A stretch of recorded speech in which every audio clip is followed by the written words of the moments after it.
naman po ang gusto natin, ano, we stick to the core identity of cooperatives. So, dun sa identity na yon, ito ay nakabase doon sa prinsipyo ng kooperatiba. So, meron tayong mga amendments or merong mga pinopropose, no, na amendments sa ating co-op code. Ang gusto lang po natin, actually kasi di ba, nag-evolve, no, ang kooperatiba, ang lahat ng bagay nag-evolve. So, there are some issues na dapat talaga mabago. And that's part of the amendment na nandoon. Kaya lang, kung ang pagbabago ay lilihis doon sa prinsipyo, then hindi po kami papayag doon. So, yun lang po yung pinakasimple siguro natin na masasabi na bakit natin tinututulan itong issue na ito. Additional lang. You cannot mix water with oil. Oo nga. That's right. That's correct naman po. Alam nyo naman po siguro na recently nagkaroon po ng filing of candidacy ng mga senatoriables, Congress, and of course yung ating mga sa local election, di ba, meron din tayo this 2025. Can you name to us, sino ba yan na naalala ko tuloy si Garine, iba raw yung kasi di ba dapat ang government is service-oriented. Pero ang tawag niya ngayon sa gobyerno ay corporatization. Sabi ko parang kahit sa spelling, magkaiba po yun. At kahit sa serbisyo, at yung goal nun ay magkaiba because RO ay pagka-corporation, di ba? But basically, yung gusto kong malaman, makakatulong kasi ito kung sino ba ang nagpupush ng ganitong pag-amyenda sa ating Cooperative Act o bill. Can you name to us? Mahirap ipangalan. Ito, Sir, kailangan... the COP Chamber is nothing against Senator Marcos. In fact, we are very thankful sa kanya. Lalo na sa time na binigay niya sa COP Chamber on advocating our position. So, may mga amendments doon na maganda talaga, no, yung paggagawa. Just example, na wala ng TIN na submission ang mga primary cooperatives. Kasi ngayon, i-require sa BIR in order to get the tax exemption ang mga primary cooperatives ng tax ng tax identification number, TIN. So doon sa 2811, wala na yun, no? Hindi na kasama. Another thing also is increase ang transacting to non-members from 10 million maging 100 million. Maganda yun. It's a very good news. So maraming plano, no, ang ating butihing senador E.B. Marcos.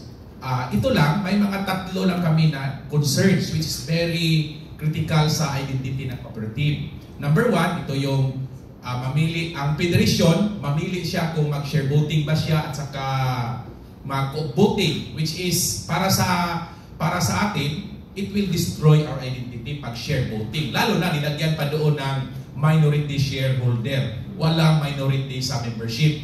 Everybody is equal. Kaya equality is one of the values. Pangalawa, itong mandatory remittance of our CETF to unions.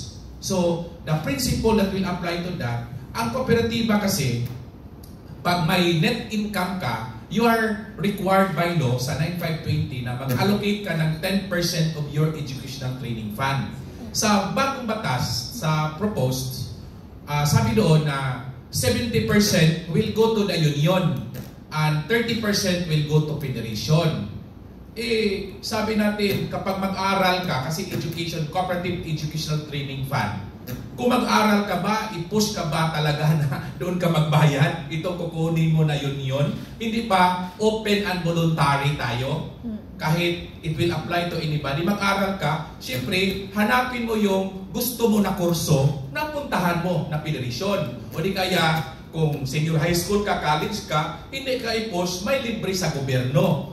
Di ba? May private school naman. So, depende sa iyo yan. Sa kooperatiba, yung mga maliliit, depende nila kung kaya nilang magpunta sa mga federation or union. So, yung lobby namin, na gusto namin na huwag naman na compulsory. It should not be shall. It should be up to the cooperative saan siya mag-remit. Yun ang kasi pinaghirapan yun ng mga kooperatiba eh. Yung net surplus ng co-op, grabe yung ano doon, kasi I'm the presidency of clients, grabe yung pressure doon sa salespeople, grabe ang pressure sa mga members natin, sa mga co-ops na, sa mga sales natin, sa primary naman, grabe yung pressure sa collection. But at the end of the day, kung mag-income ka ng, may isang cooperative, mag-income ng 1 billion eh. So 10% of that, 50% kasi 50% sa local, sa cooperative is spent, 50% sa federation. So, ibig sabihin doon, ang laki ng pera na yan. So, para rin na ang amendments, kung i-push natin na yung cooperative talaga is mandatory, parang pera-pera na rin. Ayaw, ang cooperative is, principle yan, number 5, on education, training, and information. So, yon. Another also na tingin namin, it will violates also the principle is regarding sa community development fund, no? Kasi ang pero sa community development fund naman nakasaad naman talaga doon na we want to support the government, pero parang na-carry naman ang sa chamber na meron tayong related to climate change, related na mga activities na hindi spend agad. So yun ang mga tingin namin na very critical sa cooperative identity natin, no? Na voluntary and open. So depende sa co-op kung saan siya magpamembro. Just like us, kung gusto nating mag-aral, may pera na yun tayo, depende kung saan ka gusto mag-aral. Hindi na i-remit mo. Anong gabi sabihin mo pag...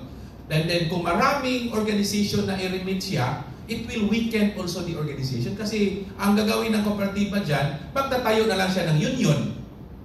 Oh, so dadami ang union, no? Pero maganda naman ang purpose ng union at saka federation. But again, let the cooperative to decide saan siya magpunta, saan siya magpa-member. Open and voluntary membership. Thank you po. Yeah.